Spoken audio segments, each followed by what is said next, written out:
Hello, je suis Carlotta.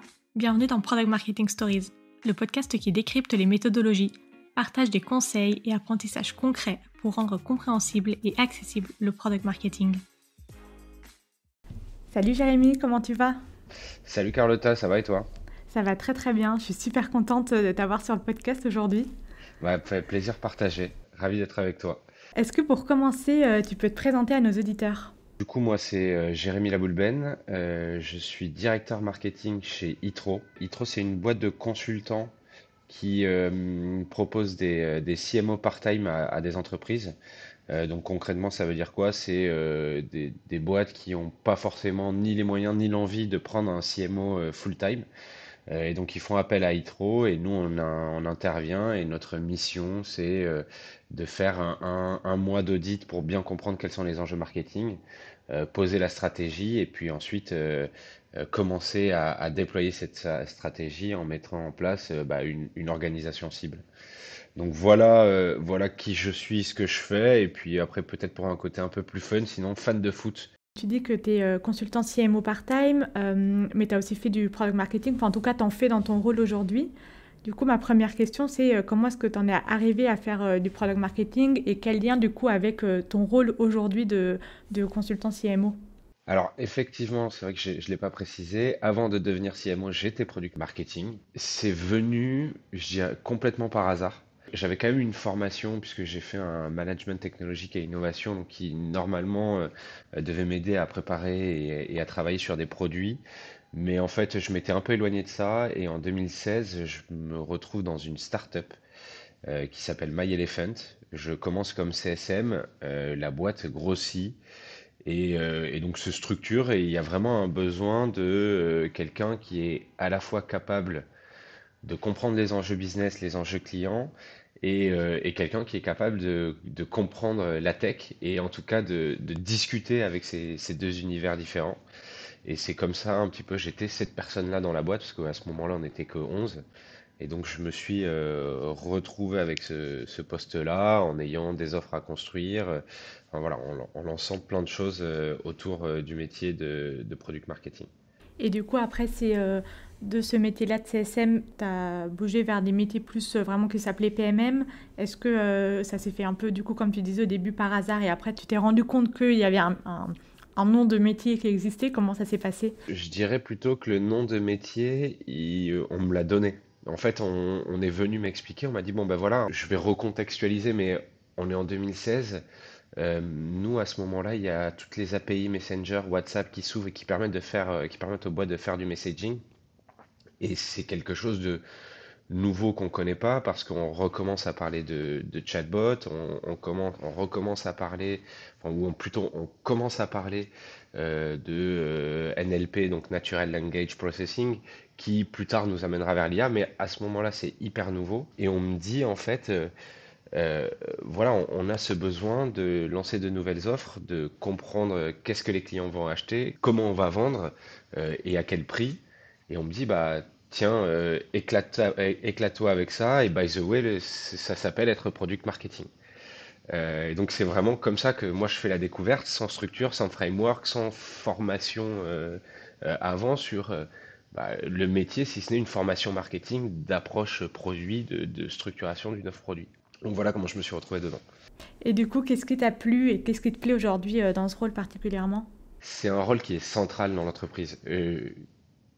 C'est un rôle qui est central parce que, encore une fois, alors moi je l'ai fait beaucoup dans des boîtes B2B plutôt SaaS, c'est un peu éloigné peut-être aussi du métier de PMM que toi tu connais. Mais en tout cas, tu as ce besoin de travailler avec la technique et donc d'être le relais des ingénieurs pour comprendre les problématiques vraiment techniques dans le sens, les contraintes, ce qu'on peut faire, ce qu'on peut pas faire et combien de temps ça va prendre.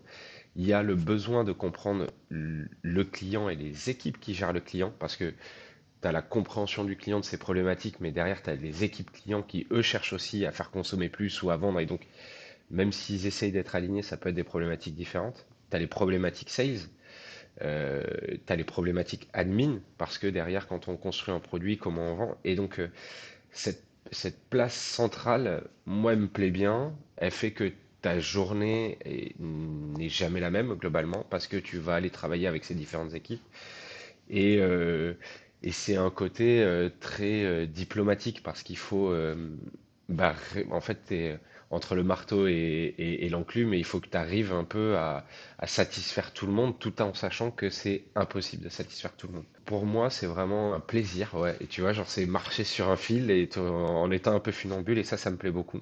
Et justement, aujourd'hui, on fait cet épisode parce que tu avais gagné et répondu à l'un de mes commentaires qui était de comment est-ce que vous définiriez le rôle de PMM. Et du coup, ta définition avait récolté le plus de, le plus de likes. Est-ce que tu te souviens de ta définition? Est-ce que tu pourrais nous la dire et nous expliquer du coup ce que tu entends derrière? La phrase c'était, je m'en souvenais pas très bien, mais je me la suis notée pour le podcast, mais c'est le product marketing, c'est l'agent qui va transformer l'artiste talentueux en véritable rockstar.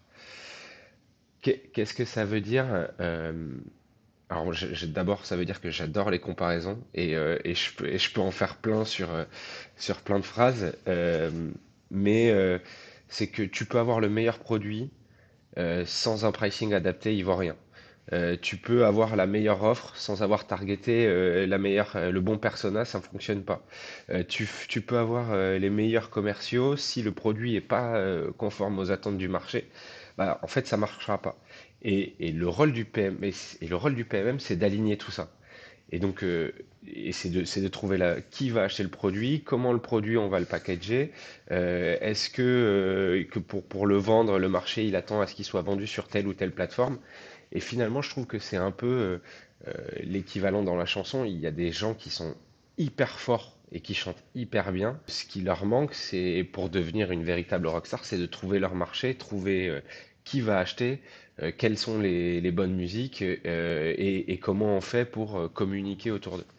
Et je trouve que bah, le métier de PMM, on pourrait être aussi des agents de stars. Et est-ce que tu penses que le product marketing aujourd'hui, il est assez valorisé dans les boîtes tech? Alors, dans les boîtes tech, peut-être plus que dans d'autres. Après, j'essaye de voir un maximum d'acteurs sur le marché. Maintenant, aujourd'hui, ma compétence, elle est surtout B2B et SaaS. Je pense qu'il émerge, il est encore mal compris. Il est mal compris parce que c'est un métier qui est transversal. Et donc, vu que tu travailles avec plein d'équipes, il peut être aussi perçu comme invasif. Quand tu vas parler, j'ai l'exemple des commerciaux, mais un commercial n'aime pas que tu lui dises comment il doit vendre. Et finalement, nous, au product marketing, on a un peu ce rôle-là de dire, voilà, le produit, ses forces, ses faiblesses, c'est ça. Et en fait, quand tu as telle objection, que tu es face à tel compétiteur, voilà ce que tu dois répondre. Et donc c'est perçu comme invasif. Le CEO, il n'aime pas non plus qu'on lui dise, bah, en fait, ta vision produit à moyen long terme, ça doit être ça parce que tu as tel compétiteur. Moi, il aime bien être assez maître de tout ça. Donc c'est un métier qui est, ouais, je dirais, mal compris parce que avec des limites floues. Pour autant, je crois que de plus en plus de sociétés tech lui laissent de la place parce qu'ils voient l'importance de réussir à aligner discours, persona et façon de communiquer. Et toi, tu as des idées justement sur comment mieux valoriser cette fonction, comment la rendre plus claire aussi vis-à-vis des stakeholders? Ou des bonnes pratiques que tu as eues ou des choses qui sont passées dans ton expérience que tu as pu voir où tu t'es dit, ah ouais, là, c'est une bonne idée.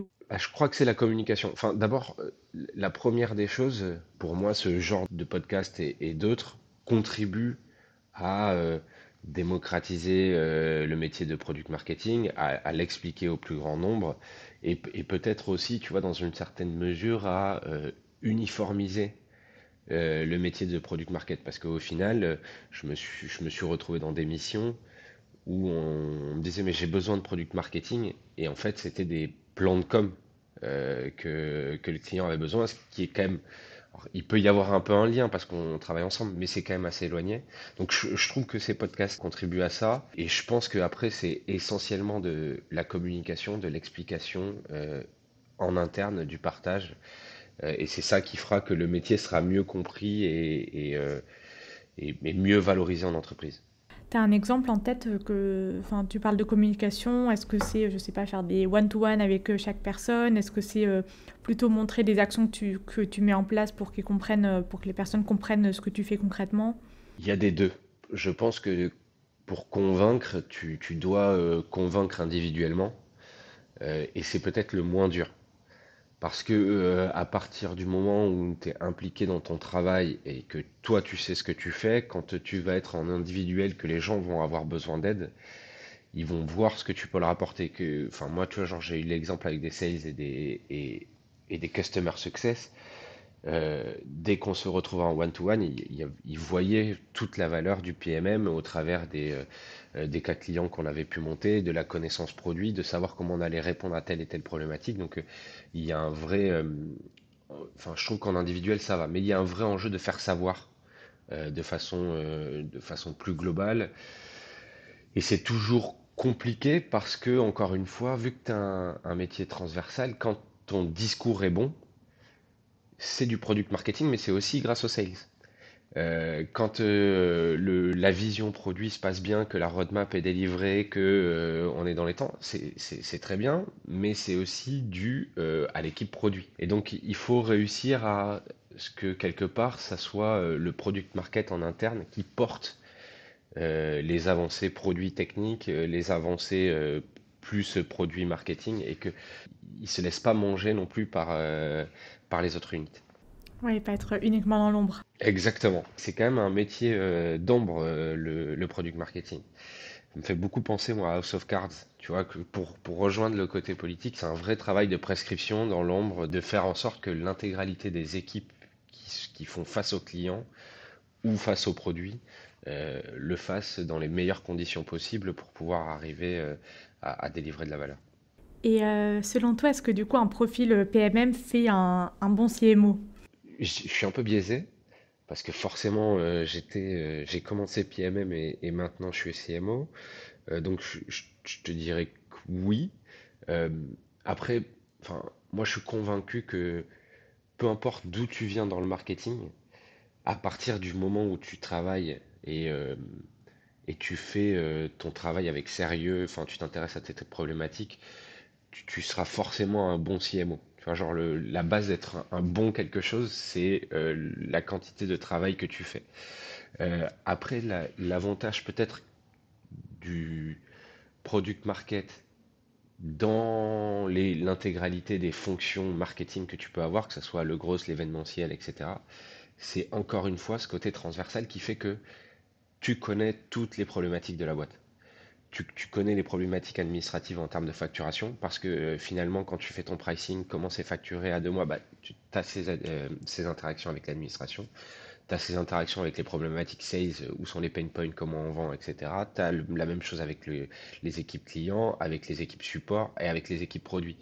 Donc, tu as quand même une vision hyper haut niveau de la boîte et je pense que quand tu as un C-level en marketing, forcément, ça te sert dans ton approche et dans la structuration que tu as de ta stratégie marketing. Merci beaucoup Jérémy pour ton partage de la vision du product marketing et de la place au sein d'une boîte. Je suis sûre que ça va aider beaucoup de personnes à mieux visualiser et à mieux se placer aussi par rapport aux autres équipes. Avec plaisir, bah, je suis content de savoir que ça a pu aider des gens. Merci d'avoir écouté cet épisode jusqu'au bout. Si l'épisode t'a plu, n'hésite pas à le partager sur LinkedIn en me taguant. Tu peux aussi me soutenir en laissant un avis 5 étoiles sur Apple Podcast et me laisser un commentaire. Ton aide est précieuse pour m'aider à faire connaître Product Marketing Stories et aussi m'encourager à créer davantage de contenu. Alors merci